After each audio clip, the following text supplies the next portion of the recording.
Hello friends, நம்ம ஸ்டார்ட்ஸில் என்ன பார்க்க போகிறோம் அப்படின்னா, அனாயன்ஸில் படிக்கிற நவம்பர் டிசம்பர் 2025 ஸ்டூடெண்ட்ஸ் உங்களுக்கு செமஸ்டர் வந்து ஸ்டார்ட் ஆக போது. நவம்பர் 19 வந்து எக்ஸாம்ஸ் வந்து இருக்குது. ஸோ இன்னும் வந்து ஒரு 2 நாள் வந்து இருக்குது. இந்த 2 நாள் எப்படி நல்ல மார்க்ஸ் எடுக்கிறது அப்படிங்கிறத பார்க்க போகிறோம்.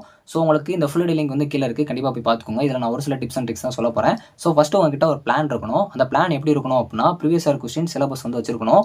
நீங்கள் கண்டிப்பாக நோட்டில் எழுதி வந்து பார்த்து அதை வச்சு படிக்க பாருங்கள். ஏன்னா ஒரு ஆத்தர் இருக்காங்க அப்படின்னா, அவங்க புக்கை வந்து அவங்க பப்ளிஷ் பண்ணுறப்போ அவங்களோட ஓன் ஸ்லாங்கில் அவங்களோட ஓன் லாங்குவேஜில் தான் வந்து எழுதி மற்றவங்களுக்கு புரியிற மாதிரி எழுதுவாங்க. நீங்கள் உங்களுக்கு படிக்கிறப்போ உங்களுக்கு புரியுற மாதிரி ஒரு நோட்ஸ் ஹிண்ட்ஸ் மாதிரி எடுத்து அதை வச்சு எக்ஸாமில் ப்ரெசென்ட் பண்ண பாருங்க. ஏன்னா நம்ம ஒரு எக்ஸாம் எழுத போகிறோம் அப்படின்னா, நமக்கு நம்ம தான் புரிஞ்ச மாதிரி எழுத போகிறோம். அதை மனப்பாடம் பண்ணாமல் உங்களுக்கு புரியுற மாதிரி வந்து எழுதிக்கலாம்.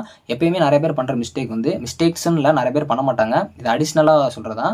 இப்போ ஒரு கொஸ்டின் நீங்கள் படிங்க அப்படின்னா, அந்த கொஸ்டினை மட்டும் நீங்கள் படிக்காமல் அதுக்குரிய டெஃபினிஷன், ஸோ அட்வான்டேஜஸ் டிஸ்அட்வான்டேஜஸ், அந்த இது வந்து மெக்கானிசம் எங்கே ரியல் டைமில் யூஸ் பண்ணுறாங்க அப்படிங்கிறது சின்னதாக ஒரு எக்ஸாம்பிள் கொடுக்கலாம். இந்த மாதிரி பண்ணுறப்போ நம்மளோட பேப்பர் வந்து தனியாக வந்து யூனிக்யூவாக தெரியும். ஸோ இன்னொன்று வந்து நிறைய பேர் பண்ணுறது பார்த்தீங்க அப்படின்னா, இப்போ பிளான் வந்து ரொம்ப முக்கியம் சொன்னேன். ஸோ அந்த பிளானில் நிறைய பேர் பண்ணுற என்ன அப்படின்னா, இப்போ யூனிட் வைஸாக வந்து நீங்கள் படிக்கிறீங்க அப்படின்னா 5 யூனிட் இருக்குது அப்படின்னா 5 யூனிட்லேருந்து உங்களுக்கு கேட்க போகிறது பார்த்தீங்க அப்படின்னா, ஃபஸ்ட் யூனிட்லேருந்து பார்த்தீங்க, செகண்ட் யூனிட்டில் பார்த்தீங்க, அதாவது 5 யூனிட்லேயுமே உங்களுக்கு ஒரு யூனிட் பொறுத்த வரைக்கும் 2 2 மார்க்கு, 2 13 மார்க்கு, அது போக ஒரு 15 மார்க் வந்து கேட்டாங்க அப்படின்னா அந்த யூனிட்லேருந்து வரும். இது போக சப்டிவிஷன்ஸாக கேட்டாங்கன்னா பர்டிகுலராக பார்த்தீங்கன்னா ஒரு 10 கொஸ்டின் தான் உங்களால் வந்து ஒரு யூனிட் படிக்கிற மாதிரி இருக்கும்.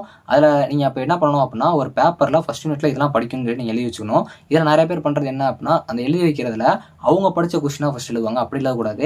இதுக்கு முன்னாடி எந்த மாதிரிலாம் கொஸ்டின் கேட்டிருக்காங்க, எந்த மாதிரிலாம் வந்து கேட்பாங்க, சிலபஸில் எந்த மாதிரி கொஸ்டின்ஸ்லாம் இருக்குது அப்படிங்கிற செலக்ட் பண்ணி நீங்கள் எழுதணும். இப்போ நம்ம படித்த கொஸ்டின் சொல்லிட்டு நம்ம எழுதுவோம்.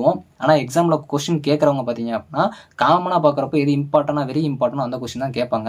ஸோ நீங்கள் காமனாக உங்கள் காலேஜில் ஒரு இன்டர்னல் நடந்திருக்கும், இல்லை வந்து நீங்கள் ஒரு கொஸ்டினை படிச்சிருப்பீங்க ஈஸியாக இருக்குன்னு சொல்லிட்டு அந்த கொஸ்டினை மட்டும் நீங்கள் செலக்ட் பண்ணி படிச்சு வச்சிருப்பீங்க. ஆனால் அதை கேட்டிருக்க மாட்டாங்க. நிறைய டைம்ஸ் இது நடந்திருக்கும். எக்ஸாமில் போய் யோசிச்சுட்டு இருப்பீங்க. ஸோ அப்போலாம் நடக்கக்கூடாது அப்படின்னா, ஃபஸ்ட்டு நீங்கள் ஒரு கொஸ்டினை படிக்கிறதுக்கு முன்னாடியே வந்து ஒரு பிளான் வச்சுட்டு அதுலேருந்து தான் ஆரம்பிக்கணும். இல்லை நீங்கள் படிச்சிருக்கீங்க அப்படின்னாலும் சரி, அதுலேருந்து ஆரம்பித்தாலும் ஒரு கொஸ்டினை அவாய்ட் பண்ணாமல் இந்த கொஸ்டின்லாம் கேட்குறாங்க அப்படின்னா நம்மளால் வந்து ஜென்ரலாக அட்டன் பண்ணுற மாதிரி அதோட கான்செப்ட்ஸ்லாம் தெரிஞ்சு வச்சுக்க மாதிரி இருக்கணும். So first half second half 2 பிரிச்சுக்கோங்க. மோஸ்ட்லி வந்து செகண்ட் ஹாஃப் நல்லா படிங்க. ஒரு சில யூனிட்ஸில் ஒரு சில சப்ஜெக்ட்ஸில் வந்து உங்களுக்கு ஃபஸ்ட் ஹாஃப்ல வந்து கேட்பாங்க. ஸோ காமனாக செகண்ட் ஹாஃப் கொஞ்சம் நல்லா பார்த்து வச்சுக்கோங்க. ஸோ இது போக நீங்கள் ஓனாக ஹிண்ட்ஸ் எடுக்கிறீங்க அப்படின்னா அதை வந்து கரெக்டாக ப்ராப்பராக ஹிண்ட்ஸ் எடுங்க. ஸோ இந்த ஃபுல் வீடியோ லிங்க் கீழே இருக்குது. ஸோ ஆல் த பெஸ்ட், எல்லாம் நல்லா ப்ரிப்பேர் பண்ணுங்கள். இந்த வீடியோ பிடிச்சிருந்துச்சுன்னா உங்கள் ஃப்ரெண்ட்ஸ்க்கு ஷேர் பண்ணுங்கள். தேங்க்ஸ் ஃபார் வாட்சிங்.